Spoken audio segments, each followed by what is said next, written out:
শেখ হাসিনা লড়বে, অবৈধ সরকার মানি না, মানব না।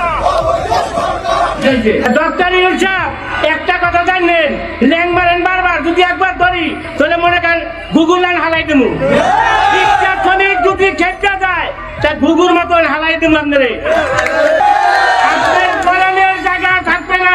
কারাগারে বসে ভারতে অবস্থানরত সাবেক প্রধানমন্ত্রী শেখ হাসিনার সঙ্গে মোবাইল ফোনে যোগাযোগের সুযোগ পাচ্ছেন সালমান এফ রহমান। প্রিয় দর্শক, এই মাত্র পাওয়া খুবই গুরুত্বপূর্ণ ভিডিওতে আপনাকে স্বাগতম। দর্শক, আপনারা ভিডিওর থাম্বনেল দেখেই বুঝতে পেরেছেন আজকের ভিডিওটি কতটা গুরুত্বপূর্ণ হতে চলেছে। দর্শক, আজকের ভিডিওতে অনেক চাঞ্চল্যকর সব গোপন তথ্য ফাঁস করা হবে, তাই না টেনে সম্পূর্ণ ভিডিওটি দেখতে থাকুন এবং এই রকম আরো নিউজ শুনতে চ্যানেলটি সাবস্ক্রাইব করে আমাদের সাথেই থাকুন। তো চলুন দর্শক, কথা না বাড়ে আমরা মূল ভিডিওতে যাই। এর সংবিধানে সম্ভবত উল্লেখ করা আছে যে জনগণ হচ্ছে রাষ্ট্রের মালিক বা জনগণই সকল ক্ষমতার উৎস। মানে এটা নিয়ে আবার অনেকে বলেন যে সকল ক্ষমতার উৎস তো হচ্ছে আল্লাহ রাব্বুল আলামিন, জি, বাট এর বাইরেও জনগণের এখানে একটা ভূমিকা আছে, সেই জিনিসটাই আসলে হয়তোবা বোঝানো হয়েছে। তো এখন বাংলাদেশের রাজনৈতিক দলগুলো কি জনগণের এই ক্ষমতার উপর বিশ্বাস করে, নাকি পশ্চিমাদের সাম্রাজ্যবাদী যে নীতি, পশ্চিমাদের প্রভাব প্রতিপত্তি, সেগুলোর উপর বিশ্বাস করে? আমরা চোখ বন্ধ করে বলতে পারি বাংলাদেশের প্রত্যেকটা রাজনৈতিক দল তারা বিদেশি শক্তিগুলোর উপর নির্ভরশীল। যখন ক্ষমতায় থাকে তখন বলে বিদেশে বসে ষড়যন্ত্র হচ্ছে, আবার যখন ক্ষমতা থেকে বের হয়ে যায় নিজেরাই ষড়যন্ত্রে লিপ্ত হয়ে যায়। এটা আমাদের একটা অবস্থান তৈরি হয়েছে। এর মাঝখানে আলোচনায় উঠে আসছে এই মুহূর্তে ঢাকাতে সফররত যুক্তরাজ্যের ভারত প্রশান্ত মহাসাগর বিষয়ক পররাষ্ট্র প্রতিমন্ত্রী ক্যাথরিন ওয়েস্ট। তার এক বক্তব্যে এই মুহূর্তে মার্কেটটা আবারও হালকা ঝাঁকানাকা দুলছে। কেউ বলছেন যে আওয়ামী লীগ লবিস্ট নিয়োগ করেছে, কেউ বলছে যে না, ভারতের যেহেতু দায়িত্ব আছে হয়তো মোদি ম্যানেজ করছে, অথবা সামহাও যুক্তরাজ্য বাংলাদেশে কি চাচ্ছে। এবার আসেন মুদ্রা কথা। এই যে আগামী আপকামিং নির্বাচন, সংস্কারের পরবর্তী বা যে কোনো সময় নির্বাচন হবে, আওয়ামী লীগ যেন এই নির্বাচনে অংশগ্রহণ করতে না পারে। বৈষম্য বিরোধী ছাত্র আন্দোলন থেকে শুরু করে রাজনৈতিক দলগুলো কিন্তু সবাই চাচ্ছে যেন আওয়ামী লীগের নির্বাচনে অংশগ্রহণ করতে না পারে। এমনকি সমন্বয়করা বলছে আগে সবার বিচার হইতে হবে, তারপরে আওয়ামী লীগ কখনো যদি রাজনীতি করার সুযোগ থাকে রাজনীতি করবে। কেউ কেউ আওয়ামী লীগকে ব্যান করারও পরিকল্পনা বা প্রস্তাব দিচ্ছেন সরকারকে। সরকার যদিও এখন পর্যন্ত এই বিষয়টাতে একটু কৌশলী অবস্থানে আছে। তো এরই মাঝখানে ঢাকায় সফররত এই যুক্তরাজ্যের ভারত প্রশান্ত মহাসাগর বিষয়ক পররাষ্ট্র প্রতিমন্ত্রী ক্যাথরিন ওয়েস্ট বলছেন বাংলাদেশের রাজনীতিতে সব দলের সমান অংশগ্রহণ আশা করে যুক্তরাজ্য। তো দলই তো আমাদের হাতে চারটা মূল দল, এর মধ্যে কিছু পরজীবী, কিছু হচ্ছে অরিজিনাল। প্রধান দুইটা দল হচ্ছে আওয়ামী লীগ, বিএনপি, পাশাপাশি বিএনপির সাথে কানেক্টেড জামাত ইসলাম, আর আওয়ামী লীগের সাথে কানেক্টেড জাতীয় পার্টি। এর বাহিরে যে দলগুলো আছে আসলে ওইভাবে কেউই সরকার গঠন করার মতো ক্যাপাবিলিটি বা জনবল অথবা আপনি ভোটার তাদের নাই। তো এখন যেহেতু এই প্রতিমন্ত্রী তিনি আসছেন, তিনি বলছেন যে বাংলাদেশের রাজনীতিতে সব দলের সমান অংশগ্রহণ আশা করে যুক্ত হয়েছে। তার মানে তারা এখানে আওয়ামী লীগের কথাটাই বেসিক্যালি মেনশন করছে যে আওয়ামী লীগকে বাদ দিয়া নির্বাচন, আওয়ামী লীগকে বাদ দিয়া রাজনীতি, এটা যুক্তরাজ্য চায় না। তিনি বলছেন যে সরাসরি বলেন না, বাট তার কথাটা কিন্তু এরকমই আসছে। পররাষ্ট্র মন্ত্রণালয়ের পররাষ্ট্র উপদেষ্টা তৌহিদ হোসেনের সাথে একটা বৈঠকের পর তিনি এই কথা জানিয়েছেন। ক্যাথরিন বলছেন বাংলাদেশের গণতান্ত্রিক ভবিষ্যৎ যাত্রায় প্রফেসর ইউনূসের ভিশনের দিকে তাকিয়ে আছে যুক্তরাজ্য। এটা সত্য। সবাই ভাবছে যে সামহাও এমন একটা সিস্টেম তৈরি হবে যেহেতু অন্তর্বর্তী সরকার প্রধানের রাজনীতি করার সুযোগ আর তিনি রাজনীতি করবেন না, এটা ক্লিয়ার। বৈষম্যবিরোধী ছাত্র আন্দোলনের হিসাবটা আলাদা। তো তিনার যে ভিশনটা, যে বাংলাদেশকে এমন একটা স্টেজে নেওয়া দরকার যে সরকার দুর্নীতি করতে পারবে না, লুটপাট করতে পারবে না, জনগণের কাছে জবাবদিহিতা থাকতে হবে। ক্ষমতার মেয়াদ যেমন তিনি এটা নিয়ে আসছেন, অলরেডি মনে রাখেন 4 বছর হবে আগামী এমপি ইলেকশনটার মেয়াদ, নির্বাচনের মেয়াদ, মানে সরকারের মেয়াদ 4 বছর থাকবে। তো অনেক রকমের প্রত্যাশা কিন্তু ডক্টর মোহাম্মদ ইউনূসের দিকে। তো যুক্তরাজ্য বলছে ঠিক একই জিনিস তারা দেখতে চাচ্ছে। এক্ষেত্রে অন্তর্বর্তী সরকার কি ধরনের সহায়তা চায় সেই অনুযায়ী পরবর্তী পর্যায়ে বাংলাদেশের জনগণকে সমর্থন করার চেষ্টা করবে যুক্তরাজ্য। তার এই বক্তব্যে রাজনৈতিক সমঝোতার কথা উল্লেখ করেছেন।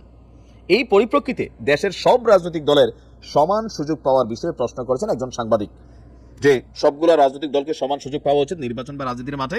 তিনি বলছেন অবশ্যই আমরা আশা করি প্রফেসর ইউনূস বাংলাদেশের গণতান্ত্রিক ভবিষ্যৎ নিয়ে তার দৃষ্টিভঙ্গি প্রকাশ করবেন আর সেটা উন্মোচিত হবে। আর যুক্তরাজ্য পরবর্তী পর্যায়ে বাংলাদেশের জনগণকে সমর্থন করার চেষ্টা করবে। আমরা যদি দেখি এখানে তিনি অনেক কথা বলছেন যে তিনি 11 বছর পর বাংলাদেশে এসেছেন, দ্বিতীয় সফর। আর তিনি বলছেন যে বাংলাদেশের অন্তর্বর্তী সরকার শান্তি শৃঙ্খলা পুনরুদ্ধার, জবাবদিহিতা নিশ্চিত করতে চায় এবং যুক্তরাষ্ট্র সহযোগিতা করতে প্রস্তুত আছে। তো তিনি বলছেন যে একটি উন্নত গণতান্ত্রিক ভবিষ্যৎ গড়ে তোলার জন্য অন্তর্বর্তী সরকারের সংকল্পকে স্বাগত জানিয়েছি। আমরা এই দেশে শক্তিশালী গণতন্ত্র চাই, অর্থনীতি, বাণিজ্য, নিরাপত্তা সব বিষয়ে কাজ করতে চাই। তাহলে তার এই বক্তব্যটার মধ্যে একটা ভাইব আছে আওয়ামী লীগের জন্য। লবিস্ট ফার্ম কিন্তু নিয়োগ করে আওয়ামী লীগ করছে, বিএনপিও করছে, বিশেষ করে মার্কিন যুক্তরাষ্ট্র এবং যুক্তরাজ্য, এই দুইটা রাষ্ট্র, পাশাপাশি ইউরোপীয় ইউনিয়নেও আপনার একটা ভূমিকা কিন্তু আমাদের দুইটা দল রাখতে চায়। এখন এটা তাদের বক্তব্য, বাট বাংলাদেশের রাজনৈতিক দলগুলোর বক্তব্য কৌশলী, কেউ বক্তব্য দিচ্ছেন, কেউ সরাসরি বলছেন, কেউ বলছেন যে ঠিক আছে, আওয়ামী লীগের যারা পরিচ্ছন্ন নেতাকর্মী তারা যদি মাঠে আসতে চায় আসতে পারে, যারা দাগী বা জুলুমবাজ অথবা যারা লুটপাট করছে, বিভিন্ন রকম অপরাধে জড়িত, তাদেরকে এখানে আনা যাবে না, রাজনীতিতে সুযোগ দেওয়া যাবে না। আর যারা আসবে তাদের বিচার হবে, তো বিচার হইতে তো আর রাজনীতির সুযোগ থাকবে না।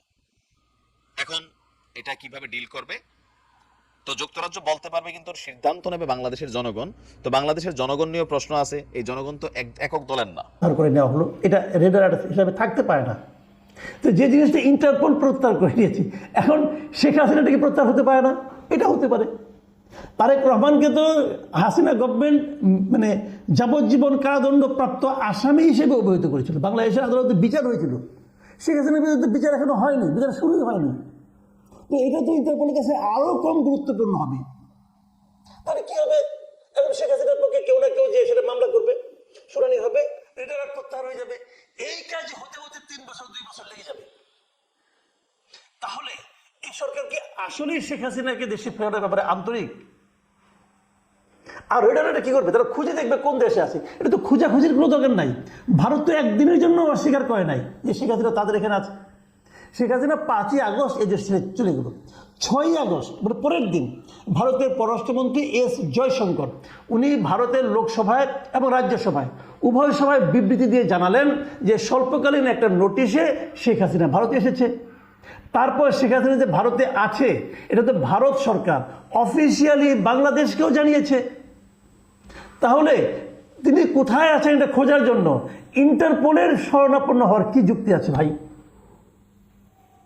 ভারতকে বললেই হয় আমার একটা লোক তোমার কাছে আছে, তার বিরুদ্ধে মামলা হয়েছে, তাকে আমাদের দরকার, বন্দি প্রত্যর্পণ চুক্তির আওতায় আমরা তাকে ফেরত চাই বলে দেখেন আপনি। বিষয়টা আপনাদের একটা উদাহরণ দিয়ে বুঝাই।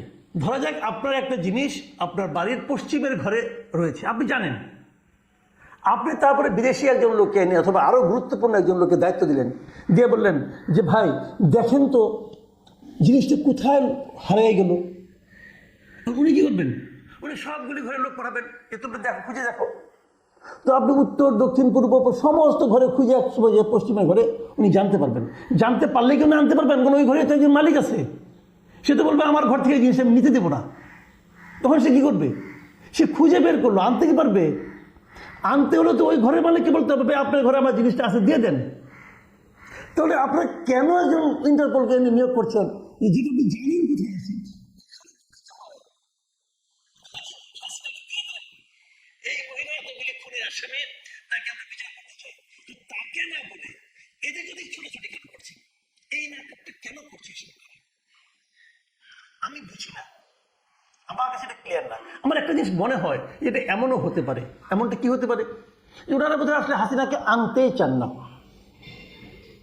ওনারা মানুষকে বোঝাচ্ছেন যে আমরা আনার চেষ্টা করছি, আনতে তো একটু সময় লাগবে। দেখেন না, ইন্টারপোলের রেড অ্যালার্ট জারি করতে বলেছি, যেটার ফল হবে একটা অশ্বডিম্ব, ঘোড়ার ডিম, কোনো ফল আসবে না এখান থেকে।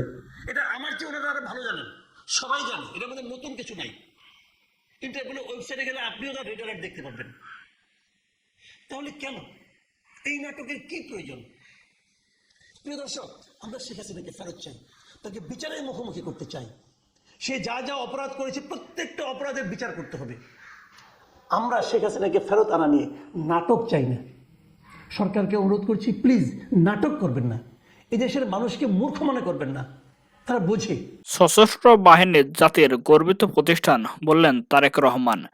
সশস্ত্র বাহিনী দিবস উপলক্ষে বাংলাদেশ সেনা, নৌ ও বিমান বাহিনীর সব সদস্যকে আন্তরিক শুভেচ্ছা ও অভিনন্দন জানিয়েছেন বিএনপির ভারপ্রাপ্ত চেয়ারম্যান তারেক রহমান। তিনি বলেছেন, সশস্ত্র বাহিনী সাহস, সৌন্দর্য ও শৃঙ্খলা দিয়ে তৈরি জাতির এক গর্বিত প্রতিষ্ঠান। বুধবার 20 নভেম্বর বাংলাদেশ জাতীয়তাবাদী দল বিএনপির সিনিয়র যুগ্ম মহাসচিব অ্যাডভোকেট রুহুল কবির রিজভী স্বাক্ষরিত এক বার্তায় একথা জানানো হয়। বার্তায় বলা হয়, সশস্ত্র বাহিনী দিবস 21 নভেম্বর উপলক্ষে তারেক রহমান নিম্নোক্ত বাণীটি দিয়েছেন। সশস্ত্র বাহিনী দিবস উপলক্ষে আমি বাংলাদেশ সেনা, নৌ ও বিমান বাহিনীর সকল সদস্যকে জানাই আন্তরিক শুভেচ্ছা ও অভিনন্দন। সশস্ত্র বাহিনীর সব সদস্য ও তাদের পরিবারের অব্যাহত সুখ, শান্তি ও সমৃদ্ধি কামনা করে। এদিন সশস্ত্র বাহিনীর উত্তরোত্তর উন্নতি ও অগ্রগতি কামনা করে এবং স্বাধীনতা যুদ্ধের সশস্ত্র বাহিনীর শহীদদের রুহের মাগফিরাত কামনা করে।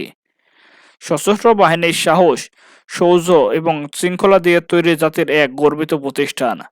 আমাদের মহান মুক্তিযুদ্ধে এই বাহিনীর গৌরবোজ্জ্বল ভূমিকা ইতিহাসের এক স্বর্ণালী অধ্যায়। আমাদের স্বাধীনতা, সার্বভৌমত্ব, ভৌগোলিক অখণ্ড রক্ষায় সশস্ত্র বাহিনীর দেশপ্রেমিক সদস্যরা অতন্ত্র প্রহরীর ভূমিকা পালন করে চলছে। বিশ্ব শান্তি রক্ষায়ও তাদের গুরুত্বপূর্ণ ভূমিকা অগ্রগণ্য।